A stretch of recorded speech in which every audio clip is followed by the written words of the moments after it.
আসসালামু আলাইকুম, কেমন আছেন সবাই? আশা করছি ভালো আছেন। তো নিয়ে আসলাম আর একটা বড় ভিডিও। তো আমি এখানে রান্না করছি ডিম। এটাকে ফরিদপুর জেলাতে ডিমের ফুপড়া বলে। তো আমি এটা এখন লাউ আলু দিয়ে রান্না করব। তো আমি ডিমটা বসিয়ে দিয়েছি। আমি ডিমটা ফেটেই কড়াইয়ে একটু হালকা তেল ব্রাশ করে তারপরে আমি ডিমটা বসিয়ে দিয়েছি। এখন এটা হবে। তো আজকে আপনাদের সাথে শেয়ার করব এই রান্নাটা। তো এটা রান্না করব আমি লাউ আলু দিয়ে। তো যাই হোক, সাথেই থাকেন, দেখতে থাকেন। আমি ভাবলাম যে আপনাদের সাথে একটু শেয়ার করি আমি ডিম এভাবে কিভাবে রান্না করি। তো আমি লাউ আলু দিয়ে এটা ঝোল করব। এই তো বন্ধুরা, তো দেখেন আমার ডিমের ফুপড়াটা হয়ে গিয়েছে। এটাকে ডিমের ফুপড়া বলে। এখানে পেঁয়াজ মরিচ কিছুই নাই, শুধু ডিম গুলিয়ে আমি ভেজে নিয়েছি। এখন এটাকে আমি বন্ধ করে দিব। আর এপাশে আমি তেল বসিয়েছি। আমি একটু কাঁচা জিরা ফোড়ন দিয়ে নিব।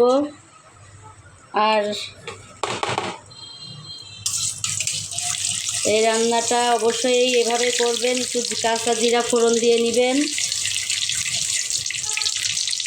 এখন আমি পেঁয়াজটা দিয়ে দিব। আমি রোজার মাসের সুবিধার্থে পেঁয়াজটা আমি এভাবে রেখেছি। এই তো বন্ধুরা, তো আমি এখানে ডিমটা ভেজে নিয়েছি পিস পিস করে কেটে। এখন আমি তরকারিতে দিয়ে দিব।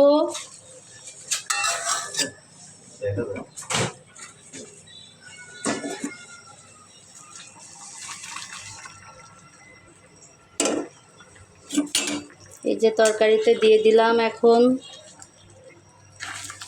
লাউ আলু দিয়ে আমি ঝোল করছি ডিম। তো এইভাবে অবশ্যই রান্না করে খেয়ে দেখবেন। এই তরকারিটা অনেক অনেক মজা হয় এবং খেতে অনেক টেস্টি। আমি তো খুব পছন্দ করি, আমার বাচ্চারাও অনেক পছন্দ করে, এই জন্য আমি মাঝে মধ্যে রান্না করি। তো এখন ঢেকে দিব।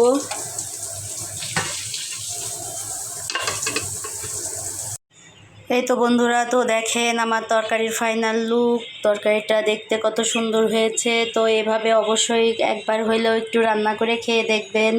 আমি হয়তো পুরোটা শেয়ার করতে পারিনি, আমার একটু ঝামেলা ছিল, সেজন্য।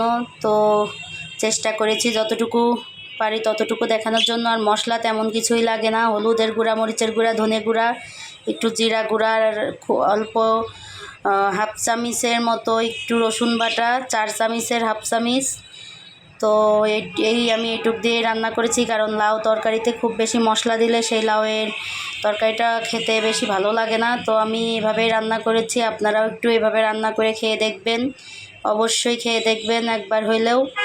তরকারিটা ভীষণ টেস্টি। তো ভিডিওটা ভালো লাগলে অবশ্যই লাইক কমেন্ট করবেন, শেয়ার করবেন, আমার ফেসবুক পেজে ফলো দিবেন, আমার ইউটিউব চ্যানেলটা সাবস্ক্রাইব করে দিবেন। সবাই সুস্থ থাকবেন, ভালো থাকবেন। আল্লাহ হাফেজ।